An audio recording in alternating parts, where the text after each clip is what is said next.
इस तरह से अंडरपास में 2 बैंक कर्मचारी उनकी मृत्यु हुई।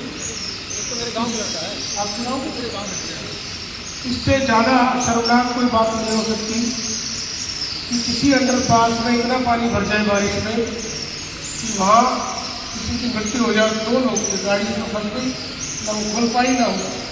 रात का समय था। तो देखिए ये हालात आज फरिदाबाद में होगी। हमारे एक स्टेडियम में 8 साल से बन रहा है नासिक स्टेडियम। 2014 तक नोएडा और गुड़गांव दोनों सिटीज को प्रायोरिटी देके उनके ऊपर प्रायोरिटी रखी। फरीदाबाद में मेट्रो आई थी 14 के बाद, डेवलपमेंट आई थी हमारी सरकार। 14 के बाद 24 तक एक पिलर मेट्रो का नहीं होगा। शहर ग्रो नहीं करेगा, कनेक्टिविटी नहीं होगी, डेवलपमेंट नहीं होगी तो बनेगा क्या? और वो भी तब जब 2500 करोड़ का तो हमारी कॉर्पोरेशन का बजट है सालाना। आपने कहीं शहर में देखा है कि लोग कचरा उठाने आते हैं? सरकारी कर्मचारी लोग अपने पैसे से, सभी जगह लोग अपने पैसे से पार्क मेंटेन कर रहे हैं, अपने पैसे से सड़कें साफ करा रहे हैं। सीवेज अगर जाम हो जाता है तो वो भी अपने पैसे से। ये हालात आज शहर में हुई। 2500 करोड़ कॉर्पोरेशन के बजट के अलावा फरीदाबाद गुड़गांव के बाद अभी भी हरियाणा में नंबर 2 पे टैक्स दे रहा है, हाईएस्ट। इतना टैक्स हम दे रहे हैं कि हम 5 जिले, हरियाणा के 5 जिले फरीदाबाद के पैसे से, इतना टैक्स फरीदाबाद का। और फरीदाबाद खुद फकीराबाद में। आप देखिए इसका मतलब पॉलिटिकल लीडरशिप जो है यहाँ वो जागरूक नहीं है, कमजोर है, या जानबूझ के डेलिबरेटली वो ध्यान रख सकती है। 10 वर्ष हो गए। आप देखिए कोई नया कॉलेज आया हो, कोई नया हॉस्पिटल आया हो, कोई नए स्कूल आए, पार्क आए, कुछ कनेक्टिविटी और बिगाड़ दी। अब आप यहाँ से निकलते हैं जो अंकी रोड है, ये हमारी योजना में बनी थी और आज इसके गुड़गांव रोड पे कनेक्टिविटी देखो तो गली बन गई, क्योंकि आधी रोड इन्होंने खोद दी है, पाइपलाइन डाल दी है और उसको बनाए हुए। सूरजकुंड रोड बड़ी मुश्किल से, अब हमारे टाइम में बड़ी थी, डबल हुई, अब बड़ी मुश्किल से सूरजकुंड रोड को इन्होंने पिछले साल रिपेयर वर्क किया। लेकिन आप देखेंगे अनंतपुर चौक से लेकर ये टूटनी दोबारा शुरू। इसका मतलब ये है कि सड़कें एक साल में नहीं चल रही तो 50%, 60% जो घोटाला जो नगरों में चल रहा है वो सड़कों में खाएगा। ये हालत है स्टेट की हालत। अगर आप देखें हरियाणा की तो 5 लाख करोड़ का कर्जा, आपको मालूम है हरियाणा तो 5 लाख करोड़ का कर्जा। जब हुड्डा साहब सीएम थे तो हरियाणा में कर्जा था 70,000 करोड़ और 10 सालों में ना कोई नौकरी लगी, 2.25 लाख नौकरी खाली है सरकारी, ना कोई नौकरी लगी, ना कोई बड़ी योजना आई, ना डेवलपमेंट हुआ और कर्ज हो गया 5 लाख करोड़। खूब हमारे नेताओं ने विधानसभा में पूछते भाई आप बताइए तो सही, 4,20,000 नया कर्ज आपने 5 साल में बढ़ाया, 10 साल में, तो पैसा कहाँ गया? कोई जवाब नहीं। चीफ मिनिस्टर इन्होंने चेंज किया, अपना फेलियर इन्होंने खुद एडमिट किया कि हमारी सरकार नहीं थी। और अब इन्होंने यहाँ पर मिनिस्टर का टिकट काट के भी खुद ही एडमिट किया। लेकिन उसके बाद भी इनको बड़कल क्षेत्र से कोई उम्मीदवार नहीं। सेक्टर 9 के काउंसलर है अदलखा जी की मदर, और ये सेक्टर 9 में रहते हैं, ये 9 में काउंसलर है। तो ओल्ड फरीदाबाद से अब सैद्धांतिक रूप से मेरा ये मानना है कि भाई जो आदमी चुनाव लड़ रहा है उसको उसी क्षेत्र का होना चाहिए, ताकि उस क्षेत्र का भूगोल तो पता हो, उस क्षेत्र के लोगों से जानकारी हो कुछ। तो उनका फेलियर तो ये एडमिट कर चुके हैं, ये दिख भी रहा है, लेकिन इसको हमें क्रियान्वित करना 5 साल। तो मैं तो आपसे यही अपील करता हूँ कि आने वाली 5 तारीख को आप अपना आशीर्वाद मुझे दें। जिस तरह से आपने कहा कि भाई हमारे पिताजी का एहसान है, तो मैं उसे थोड़ा करेक्ट करना चाहता हूँ। एहसान नहीं, वो आपके रिप्रेजेंटेटिव है, ये आपका चलो बड़प्पन है, लेकिन वो आपके प्रतिनिधि रहे और रिप्रेजेंटेटिव का फर्ज बनता है कि वो अपने क्षेत्र में।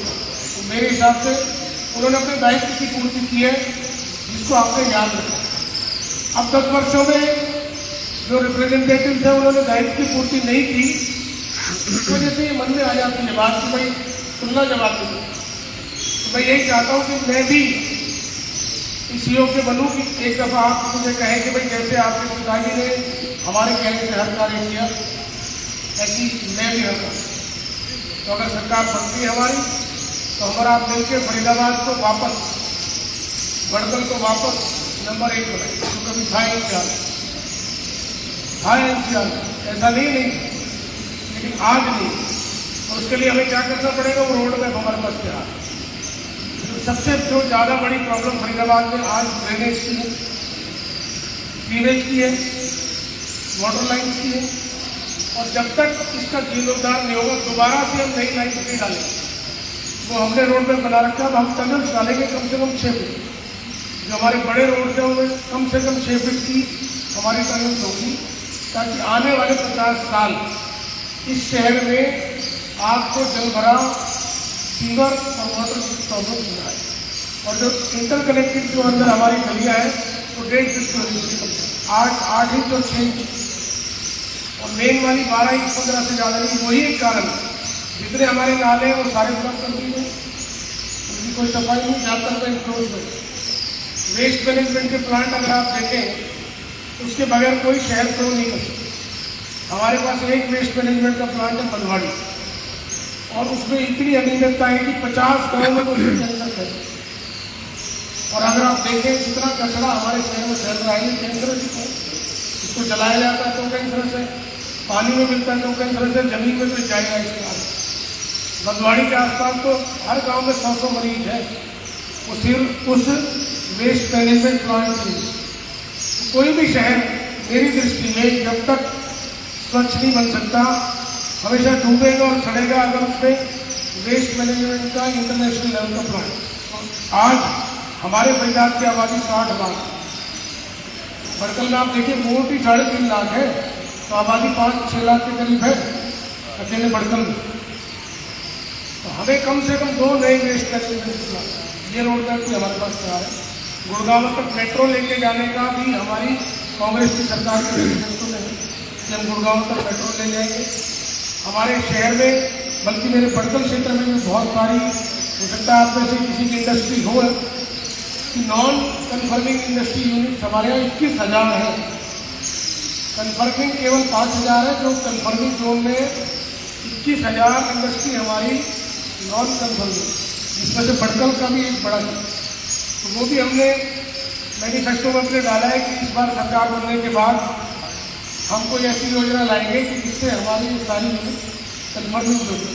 क्योंकि अगर हमारी इंडस्ट्री को हम एटलीस्ट नहीं रखेंगे, फरीदाबाद बड़ा इंडस्ट्रियलाइजेशन सबसे पहले आया, सरकार ने इनवाइट किया इंडस्ट्रीज को, वो सुविधा दी, माहौल भी दिया, तभी तो बढ़ा।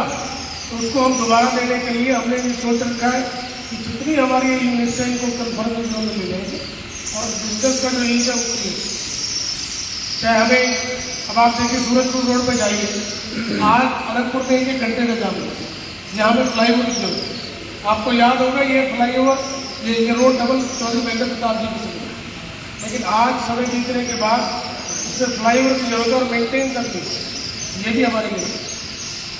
तो आप बिल्कुल निश्चित रहिए, हमारे दिमाग में है बात, इस शहर को कैसे बचाना है। आपका मार्गदर्शन हम बिल्कुल लेते भी रहेंगे, समय समय पर लेते रहेंगे। और मेरा ये मानना भी है, जैसे मेरे फादर की वर्किंग थी, कि वो डेलीगेशन ऑफ अथॉरिटी वहीं देते थे। अगर आपके यहाँ हैं तो ऑफिसर्स को ये बोल के जाइए कि भाई पाठक साहब बैठे हैं, कौशिक जी बैठे, अब ये देखेंगे काम, अब इनके ऑर्डर आपको पड़े। तो ये जो सिद्धांत है डेलीगेशन ऑफ अथॉरिटी का, मैं भी ये मानता हूँ कि मेरे फादर से मैंने इनहेरिट किया है, इसी को हम आगे बढ़ाएंगे कि हम अपने जो हमारे RWA से या प्रोमिनेंट लोग हैं जो सर्विस करते हैं सोसाइटी की, उन्हीं लोगों में डेलीगेशन किया जाए, डिप्लॉय किया जाए, अधिकारियों से उन्हीं का टच करें। और पहले भी हमने किया, तभी ग्रोथ हो पाई।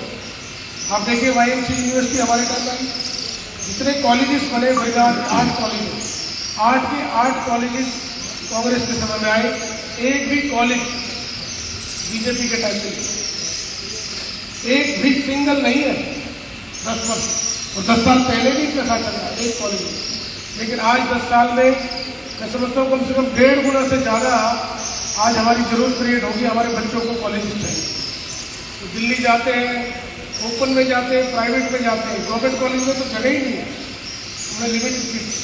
तो आज हमारे शहर को कॉलेज चाहिए। तो बड़कल के लिए हमने मैनिफेस्टो में डाला है कि बड़कल में एक कॉलेज और एक हॉस्पिटल ये हम बनवा के देंगे, क्योंकि हमारा ये जो एरिया है इसमें बिल्कुल नहीं है, ना कॉलेज की सुविधा है ना हॉस्पिटल। इधर तो थोड़ा है, BAD कॉलेज है, दयानंद है, गवर्नमेंट कॉलेज तो चलो ओल्ड में है, एक हमारे लिए कॉलेज हॉस्पिटल, ये हमारे मैनिफेस्टो में शामिल है।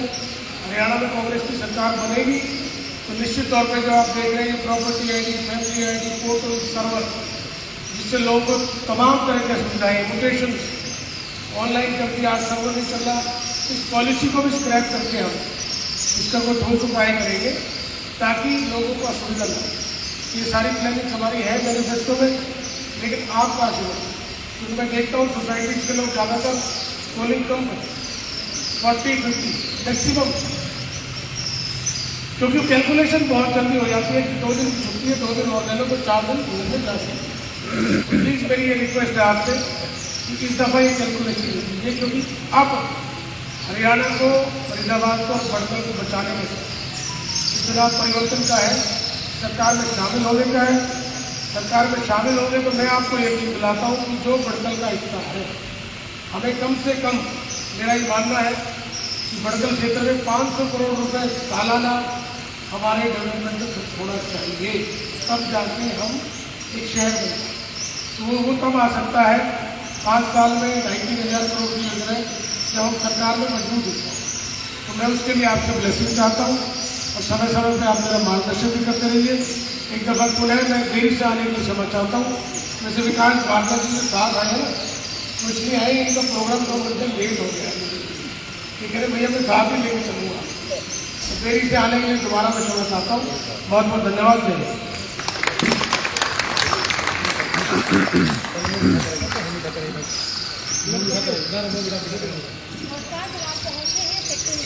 और देखिए विजय प्रताप जी पहुंचे और तमाम लोगों ने प्यार दिया, साथ दिया, समर्थन दिया।